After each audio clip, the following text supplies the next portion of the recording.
Today I'm going to talk about two pieces of mental health research that I did with AMAZE, the Autistic Mutual Aid Society Edinburgh, over the last 3 years, and also more broadly how just producing this research and putting it together, what it's taught me about research within the autistic community and ways that I think we could progress with research that actually matters to our community.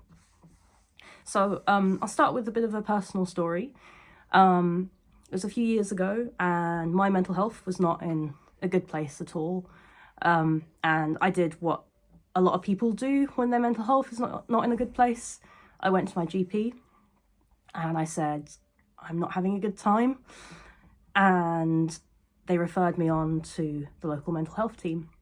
Quite a long while later, I got a letter back that said, basically, wasn't 1,000 miles from this wording, that because I'm autistic, they can't help me, and that I'm being discharged. Obviously, that was not good at all for my mental health, which was already not great. One thing that I realized when I started talking about this with other autistic people, with people in my community, was that this was not a freak event. This wasn't something that was a misunderstanding or that just happened to me. It was happening a lot, and not just in Scotland, not just in my local health board area in Edinburgh, but seemingly to a lot of autistic people all over the country, and possibly even in other parts of the world. And what was also interesting was that while this was a reality that a lot of autistic people, you know, when I mention it to them, they'd be like, yeah, that happened to me as well. Yeah, that's something that seems to happen a lot. When we mentioned it to doctors, GPs, psychiatrists, you know, people who should be involved in this kind of decision making, the response was almost universally, that doesn't happen. You must have misunderstood. You know, that's not something that should happen at all. It's, you know, it must be a mistake. We weren't believed. So I was already involved. I was a co-founder and at the time chair of AMAZE, and I thought, well, this is a really important thing that's happening, not just to me, but to our members and to other autistic people in my community. And we're not being believed. We're not being taken seriously. What can we do to look at whether there was a problem? And I have to admit, you know, at the time I knew this was anecdotal. I thought maybe a good outcome would be to find out this isn't something that's actually happening and that I'm just cherry picking. I'm just hearing about it. So we put out a survey, and the survey wasn't just about whether autistic people were being turned away from mental health services as a result of being autistic. It was also about, you know, people's experiences of mental health support. So did it go well? Did it go badly? You know, what happened? We asked quite a sort of a series of fairly open questions. And the findings, when we got the responses back from autistic people in Scotland, was, I wouldn't say that I was surprised, but I was surprised by how definitive the findings were. The number of people who were turned away by services purely because of being autistic, the number of people who were told that they couldn't get help, they couldn't get support because they're autistic. And also on top of that, people who did get support, the number who weren't believed, the number who weren't taken seriously, the numbers who weren't accommodated and were turned away because they were seen as being too complicated, which is ultimately the name of our paper. It came from one of our respondents who was told that they were too complicated to treat. So the AMAZE report, Too Complicated to Treat, experiences of mental health support from autistic people in Scotland, came out in 2018. And that was basically a summary of all of our findings. And it was, the reception was, we managed to get quite a bit of attention for the report. The Scotsman reported it. We had a fair bit of attention from local NHS boards and people who, you know, finally paid attention and said, oh no, we had no idea this was happening. This shouldn't happen. I'm not saying that the situation has improved vastly since then, but we do have a piece of research that we can say, look, this shouldn't be happening, and this is happening. Shortly, about a month or two after the AMAZE report came out, Sarah Cassidy also came out with a paper with very, very similar findings and looking at a very similar kind of set of data around autistic people's experiences of mental health support. The quotes from that paper could have directly been taken from our respondents. They were a different set, but same experiences. What was really important about that paper was that, about our Amaze report, was that it was something that the autistic community knew already. We already knew that these things were happening. But much like how individuals were not being taken seriously when they said that they were feeling depressed or suicidal or, unbearably anxious, the autistic community were not being taken seriously by practitioners and by decision makers. The report was a way to sort of get people's attention and say, look, this is happening, and we knew it was happening all along, but here is information to show what's actually happening. It also brought out a lot of other stuff around what services were doing that were making themselves inaccessible, what autistic people needed, what was working. What followed from that, it became clear to me that we needed to look more into what it was that was actually working and not working in actual, once people got mental health support, in actual talk therapies and counselling. As I was sort of growing in my own interest in counselling as well, and I was also really interested in the fact that as I was going through my own personal counselling, I was getting a lot of help from other autistic people in my community based on what was helpful, based on what was, helping them or what had helped them in their counselling experiences. So things like, people would mention things like they preferred sitting on the floor or alongside their counsellor, not face to face, not kind of having to look them in the eye. They mentioned going outside being helpful.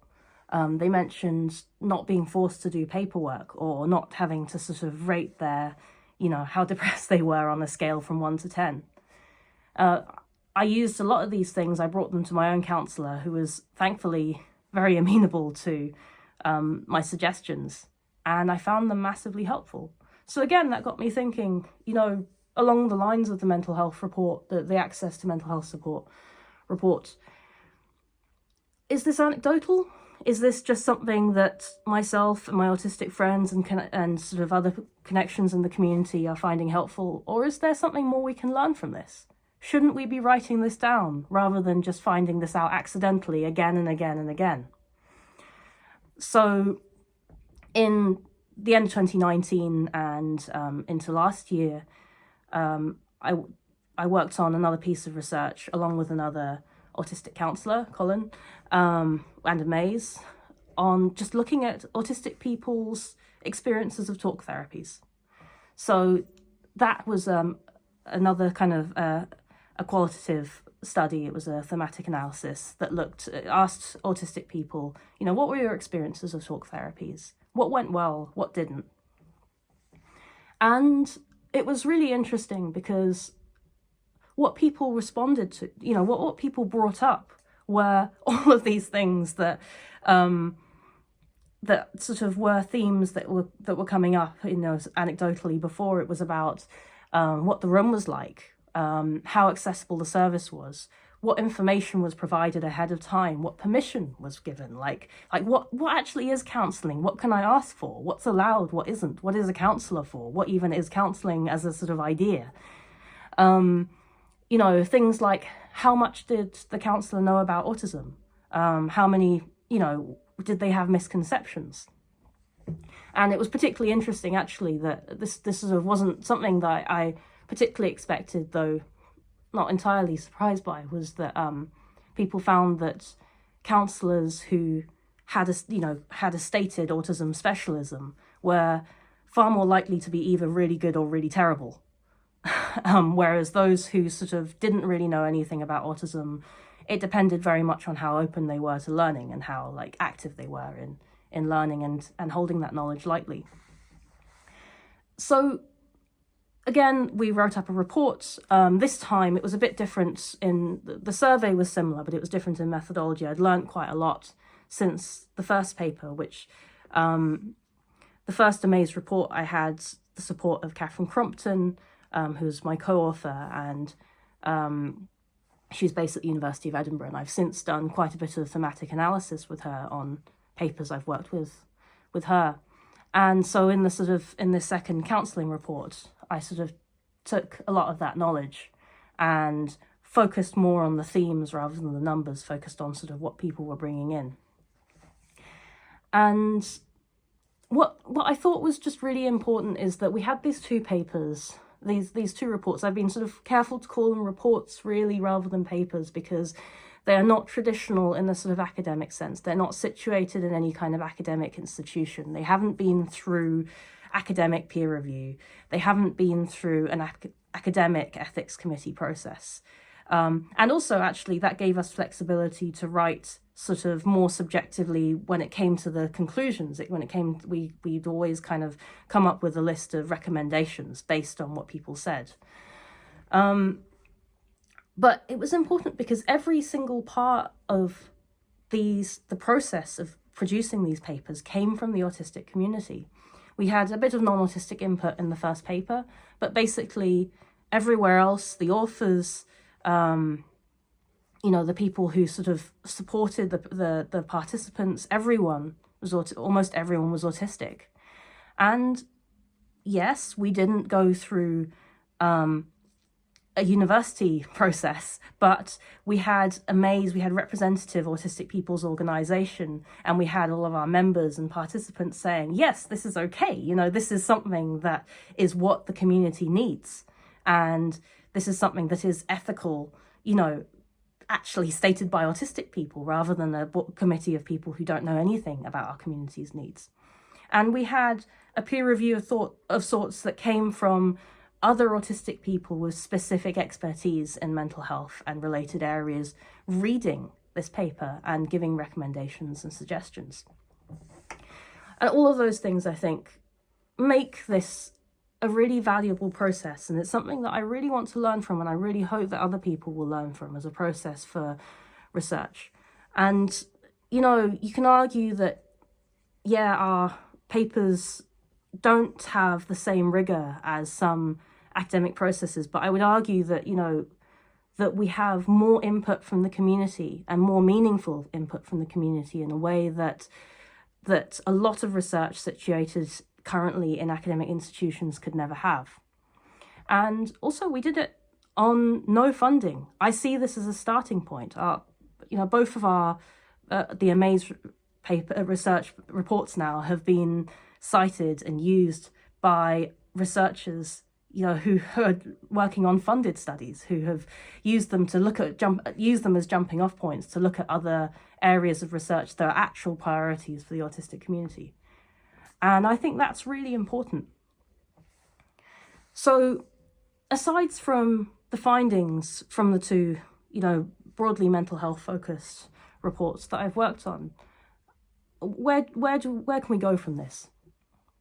I think what's really important is that my big takeaway from this is the autistic community, while we clearly don't speak with one voice, just as any diverse group of people don't, we know a lot of stuff that researchers don't know. We know a lot of stuff that people who aren't autistic don't know.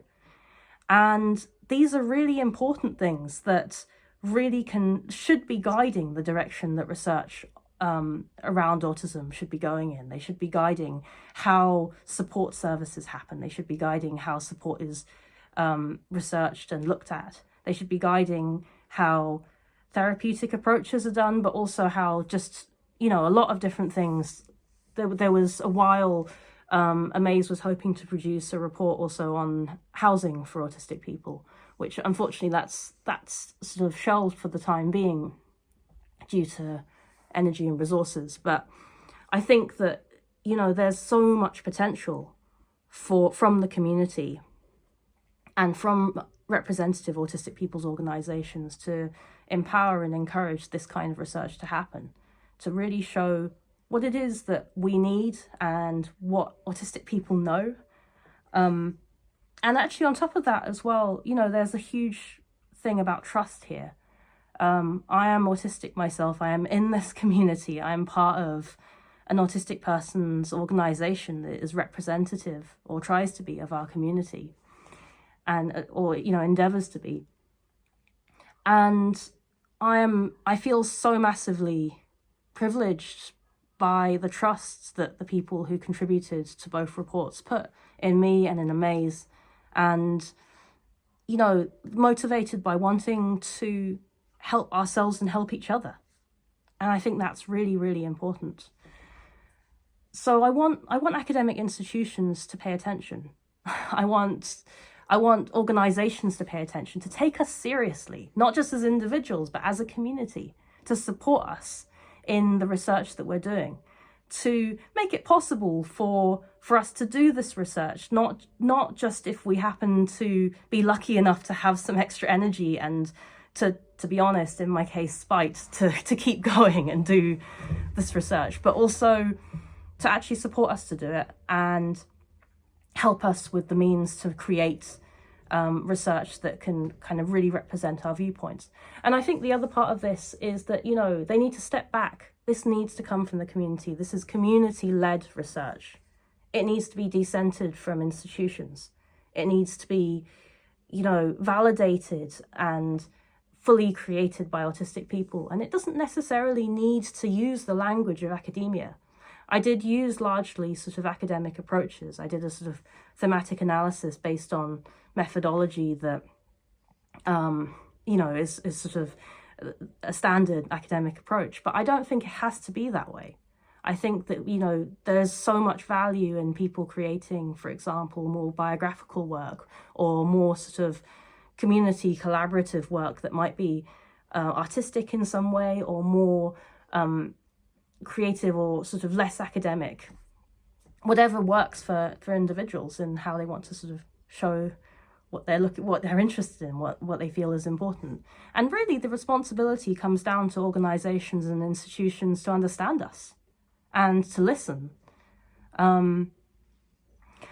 So yeah, that is basically the sort of the main focus of what I wanted to talk about today is, you know, where I've gone with these two reports, these two pieces of research on mental health, but also where we should be going in future. The autistic community knows so much, and it's about time people listened.